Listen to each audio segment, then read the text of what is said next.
네, 저 오늘 단체 예약 가능할까요? 오늘이요? 예, 오늘 저희가 대통령님 당선 확정되신 축하 겸 네. 회식 자리여가지고.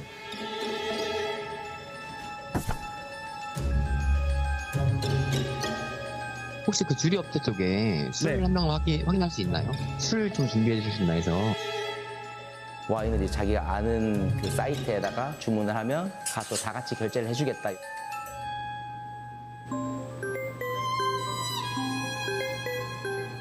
거절할 리가 없죠. 사장님들 힘드신데. 그리고 이 단체 예약의 기회를 놓치고 싶지 않기 때문에 그 대금을 입금하게 됩니다. 그런데 기다리던 예약날 노쇼, 오지 않는 겁니다.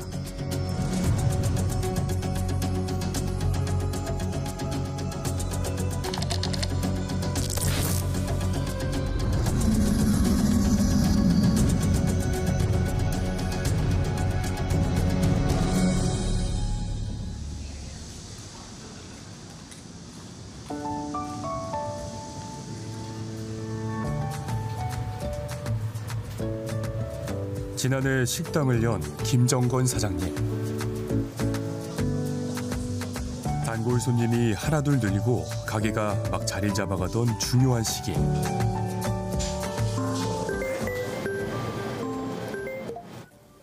국회의원 비서관이라는 한 남성으로부터 예약 전화 한 통을 받았다고 합니다.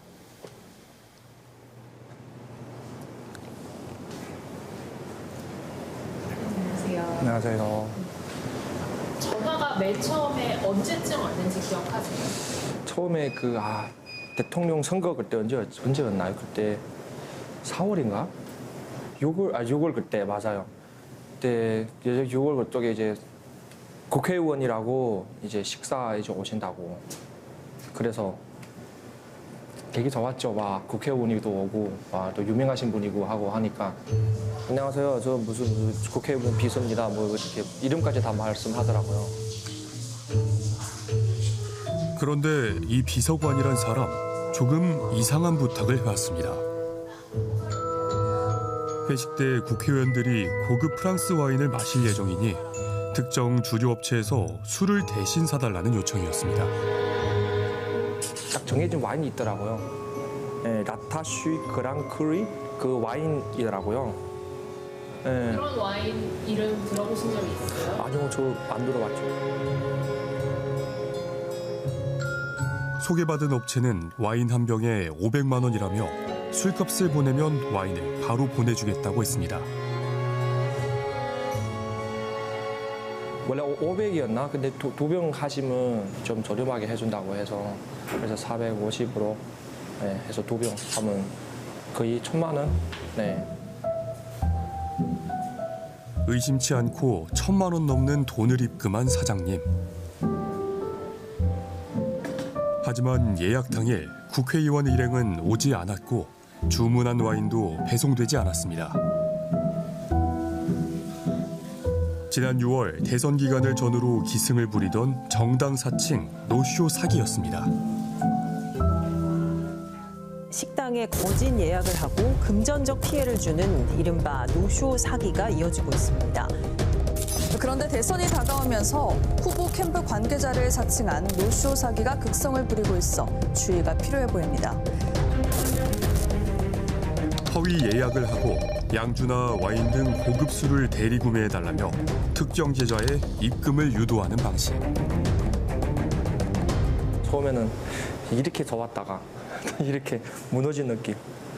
그때 이제 알게 됐죠. 아이고, 그래서 새벽에 경찰서도 가고 이거 잠도 못 자고 우리도 많이 빠지고 새벽에 아이고 많이 받았죠. 사기범들이 노렸던 건 음식점뿐이 아니었습니다.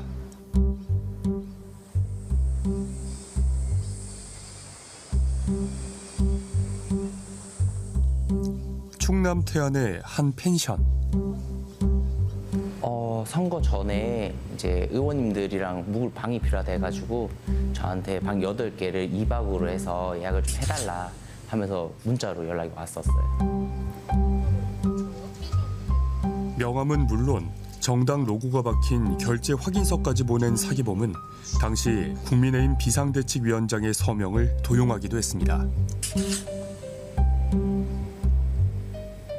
공문서가 국민의힘도 적혀져 있고 막 도장도 찍혀 있고 해가지고 아 진짜 오시나 보다 의원님들이 해가지고 그때 방을 다 막아놓고 예약을 기다리고 있었죠.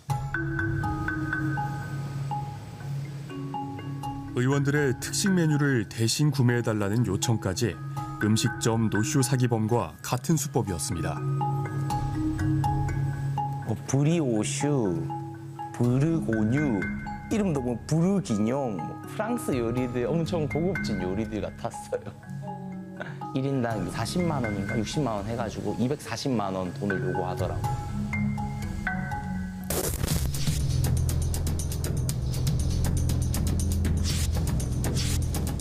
최근엔 정치권 대신 병원 등 대형 기관을 사칭한 사기가 잇따르고 있습니다.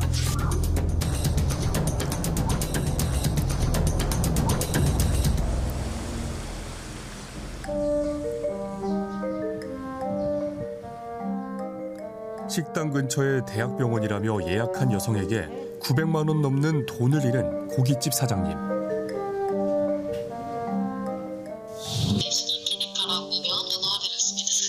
전화기내과? 네네. 교수님이랑 나가실 겁니다. 저희가 뭐 마지막에 오픈할 거여가지고 저희 이제 교수님이랑 인턴들 이렇게 해서 마지막에 좀 먹을 수 있도록 하고 저랑 다른 사람들은 거기 있는 소주나 맥주 이렇게 해서 먹을 겁니다. 평범한 예약 전화라고 판단해 전혀 의심하지 않았습니다. 과장이라 하니까 또 대학병원이라 하고 그냥 넘어간 거지. 너무 부드러워서 안 넘어갈 수가 없는.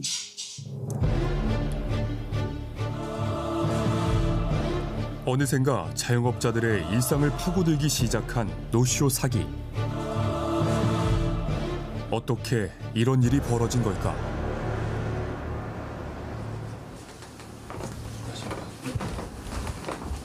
전문가들과 함께 분석해봤습니다. 자, 노쇼 그 자체만으로도 자영업자에겐 큰 피해인데 이제 사기와 결합한 형태까지 등장을 했습니다. 자, 표 소장님, 왜 하필 사기 범죄가 노쇼와 결합하게 됐을까요? 자영업자들께서 너무 힘드시니까 언제든 누군가가 단체로 와서 회식을 하겠다? 이러면 당연히 그것을 받아들이고 싶다라는 그런 기대가 형성되어 있고요. 반대로 이 잠재적인 사기꾼들 또 범죄자들 입장에서는 자기를 드러내지 않고 검거될 위험을 낮추면서 전화만 걸면 얼마든지 범행에 성공할 수 있겠구나라는 그런 상황 요인이 발생하게 됩니다. 그러다 보니까 여러 가지 다른 형태들의 사기 중에서 최근에는 자영업자 대상으로 한 노쇼 사기가 등장하게 된 것이죠. 네, 식당도 있었고 펜션도 있었습니다. 이 사기범들이 업종을 가리지 않고 자영업자들에게 접근을 하는 것 같은데 어떤 사칭 사례들이 더 있었습니까? 이제 가장 신뢰를 할 수 있는 게 공공기관이죠. 네, 이런 공적인 기관을 들먹이는데요. 예를 들어 중앙정부부처뿐만 아니라 지자체에도 이야기를 합니다.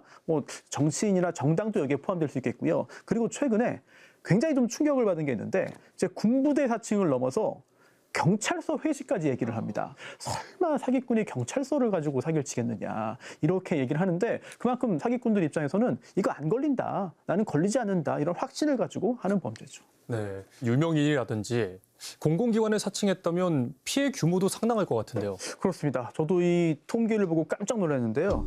올해 상반기, 그러니까 2025년 1월부터 6월까지 신고된 건수가 무려 2천여 건에 달합니다. 굉장히 많죠. 그리고 피해액도 충격적인데요. 250억 원에 달합니다. 그런데 더 걱정스러운 것은 지금보다 피해 건수와 피해액이 더 늘어날 것 같아요. 그렇기 때문에 이 건에 대해서 굉장히 경각심을 가져야 되는 상황이죠. 네. 자, 소장님. 사장님들의 입장에서는 이런 데서 연락이 오면 믿을 수밖에 없을 것 같습니다. 이런 점을 좀 파고드는 거겠죠? 그렇습니다. 사장님들이 믿을 수밖에 없도록 이 사기 범죄자들은 심리적 기술, 사기 기술을 사용을 하는데요. 5단계에 걸쳐서 그 심리 기술이 작용합니다.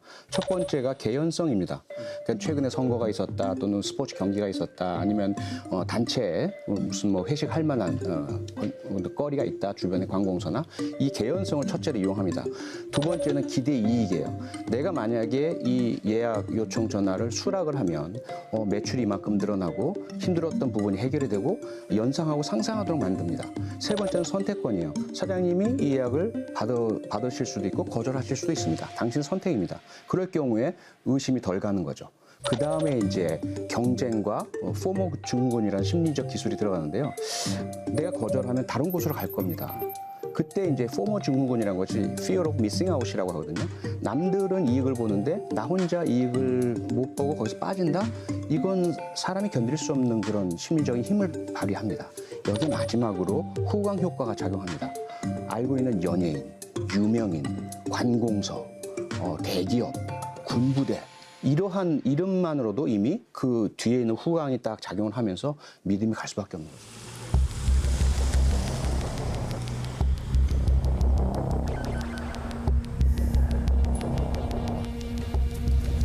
자영업자의 심리를 파고드는 예약 사기 전화. 어디서 걸려오는 걸까? 최근 40여 명의 관련 조직원을 검거한 경찰 수사팀으로부터 단서를 들을 수 있었습니다.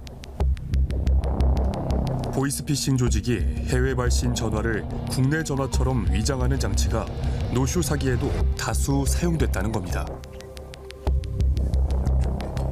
200대가 넘는 변작 중계기가 운영이 됐고 거기에 끼워져 있는 유심칩이 1000여 개가 확인이 됐습니다. 그러니까 휴대폰 번호가 1000여 개 확인이 된 거죠.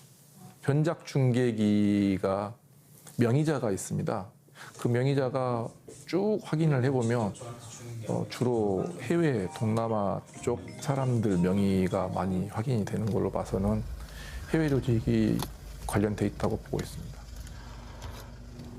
보이스피싱의 약간 진화라는 걸 시나리오가 바뀌었다고 보고 있습니다. 진화된 수법, 진화라고 표현하면 좀 그렇지만 시나리오가 좀 바뀌었다. 중국과 동남아 지역의 보이스피싱, 즉 전화금융 사기 조직이 새로 만들어낸 수법이라는 겁니다. 저는 들어보니까 완전 풍산 뉴스더라고요. 네, 저희도 들어봤는데요. 최초의 보이스피싱이 유행했을 때 뭐 중국인이나 조선족 그런 말투는 지금 보이스피싱에서도 거의 찾아볼 수가 없고요. 대부분이 한국인들이 한국 내국인을 상대로 범행을 저지르는 것으로 그렇게 보이고 있습니다.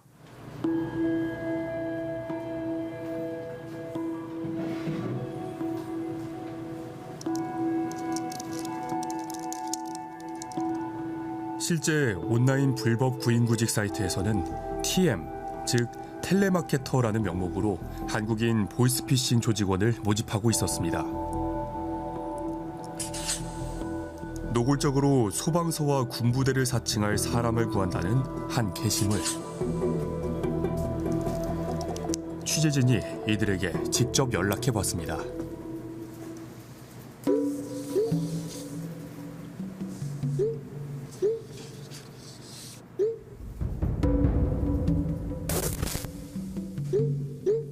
보이스피싱을 할 수 있냐고 묻더니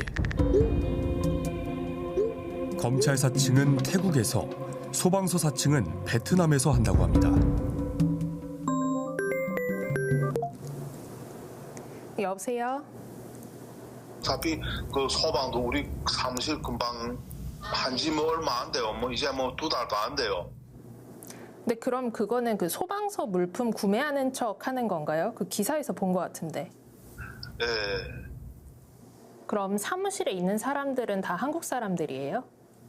네, 다 한국인들이요. 사장은 중국 사람인데 뭐 다 한국, 뭐 실장부터 부장부터 다 한국 분들이에요.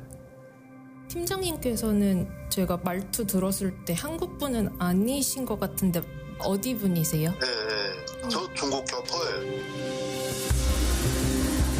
사장은 중국인, 그 밑으로는 한국인들로 구성돼 있다는 보이스피싱 조직.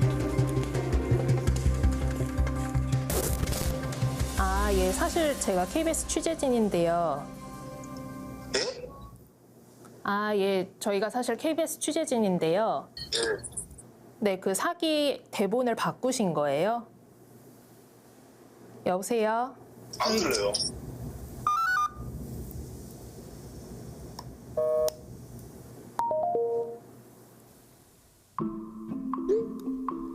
이 조직원은 황급히 전화를 끊더니 곧 메시지를 보내옵니다. 취재비를 달라는 황당한 요구를 하고 계속된 질문에 되레 이런 것을 왜 자기에게 묻냐며 따집니다. 결국 메시지를 지우고 자취를 감추는 조직원. 여전히 풀리지 않는 의문.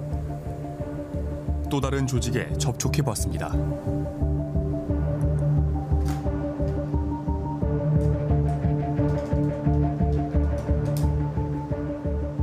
이거 사무실 오시면요 매뉴얼이 다 있어요. 멘트도 있고요. 사실 KBS 취재진인데요. 네. 그래서 근데 이 노쇼 사기를 하는 보이스피싱 조직이 있다고 그렇게 들었어요.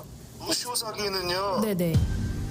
노쇼는 군부대사층이잖아요. 머리 좋은 애들이 그걸 계속 개발을 하는데 계속 진화가 돼요. 계속 엄청나게. 우리도 그 대본을 받아보면 깜짝 놀래요. 와 이렇게 이런 시나리오? 이런 시나리오? 그래. 오케이 이거 해보자 테스트해보자 해가지고 테스트해서 진행하면은 이제 돈 바로 입금해주고 그래 시나리오 사자.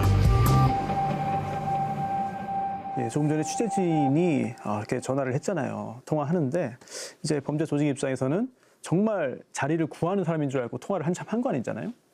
통화를 한참 한 거잖아요. 그런데 실제로 저런 범죄 조직에 참여하기 위해서 문의하고 정말 동남아까지 가서 범죄에 가담하는 그런 사람들이 꽤 많습니다. 기존에 이제 우리나라에서 저런 일을 했던 범죄 조직을 큰 돈을 주고 아예 조직을 인수하는 경우도 있어요. 앞서 영상 속에서 이 사건을 수사했던 경찰관이 진화라는 표현, 이게 사용해도 되는지 모르겠다라고 꺼릴 정도로 좀 긍정적인 의미를 담고 있잖아요. 그런데 사실 진화라는 것보다는 저는 코로나19 우리가 겪을 때 계속해서 변종들이 발생하면서 우리가 아주 힘들었지 않습니까? 또 다른 변종들을 만들어내서 범행을 하거든요. 지금 우리가 영상에서 봤던 그들의 수법, 한국 사람들을 채용하고 데려가서 보이스피싱의 형태로 전화를 걸게 만들고 그리고 그 시나리오도 새로운 걸로 계속 업데이트하고 이렇게 하다 보니까 피해자 입장에서는 준비가 안 된 상태인 거죠. 당할 수밖에 없는 그런 상황인 것 같습니다. 네. 사기 수법은 계속해서 고도화가 되는데 피해자 구제의 제도는 제자리다라는 지적이 많이 있습니다. 매우 어렵죠. 네. 간혹 아주 하부에서 움직였던 그런 이제 가담자들을 잡는 경우들은 있습니다만 그들의 경우에는 사실 돈을 내놓고 싶어도 돈이 한 푼도 없는 경우가 많습니다. 그러다 보니까 잡았다 하더라도 형사처벌은 가능해도 민사적으로 배상은 되지 않는 경우가 많아요. 결국 이런 것들 모두 다 이런 범죄의 특성이 되겠고요. 또한 피해자들이 2번, 3번 더 큰 고통을 겪게 만드는 요소가 되는 거죠. 네.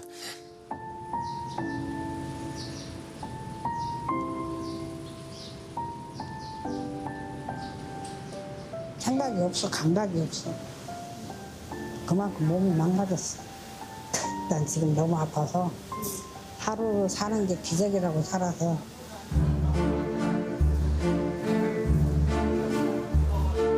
나이도 많이 먹었는데 아유 바보 같아. 이게 사기다.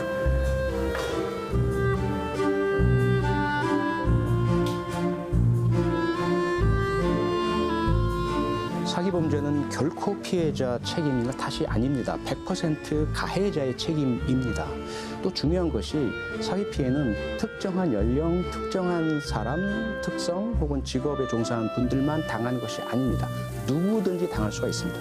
심지어 보이스피싱 피해자 중에는요, 제가 아는 사례 중에 현직 경찰관도 있고 현직 검사도 있고 현직 판사도 사기 피해를 당한 적이 있습니다. 결코 피해자 탓, 피해자 책임이 아니라는 거 잊지 마셨으면 좋겠습니다.